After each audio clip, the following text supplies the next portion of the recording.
What if the United States invaded Greenland? It sounds impossible, but if it happened, the country that might benefit the most could actually be Russia. Today we're breaking down how that could happen, and why it might also turn into a dangerous situation for everyone. First, let's clear something up. Greenland is not an independent country. It is part of the Kingdom of Denmark, even though it has its own local government. Denmark controls foreign policy and defense, and Denmark is also a member of NATO, just like the United States. So, if the US attacked Greenland, it wouldn't just be attacking an island.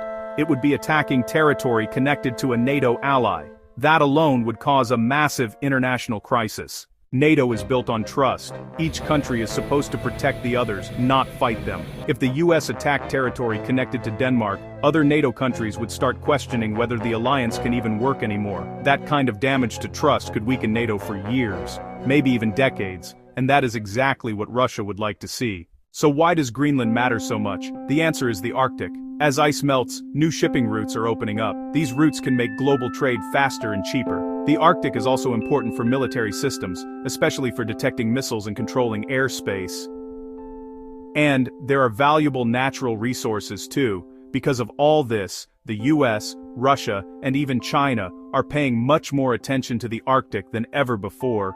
Greenland sits right in the middle of all of that competition. Now here's where Russia benefits, at least at first. If the US damaged its own alliances, Russia wouldn't need to do much at all. European countries would be distracted by political chaos, trust in US leadership would drop, and Russia could say, look, they also violate borders when it benefits them. That weakens the US position around the world. In geopolitics, sometimes you don't win by getting stronger. You win when your rivals weaken themselves. But here's the problem.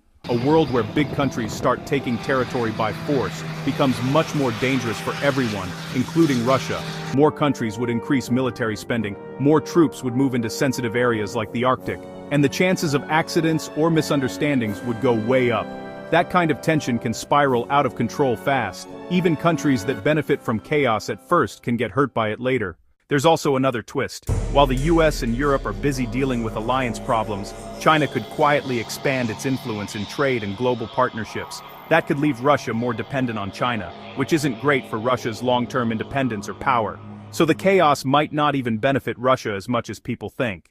And we can't forget about the people who actually live in Greenland. They have their own elected government, and many want more independence, not to be controlled by another country. An invasion would ignore their right to choose their own future. That could lead to protests, resistance, and long-term instability, which again helps no one. So, would a US invasion of Greenland be good for Russia? In the short term, politically, yes, it would weaken NATO, damage US credibility, and divide Western countries. But in the long term, it would create a more dangerous and unpredictable world, even for Russia.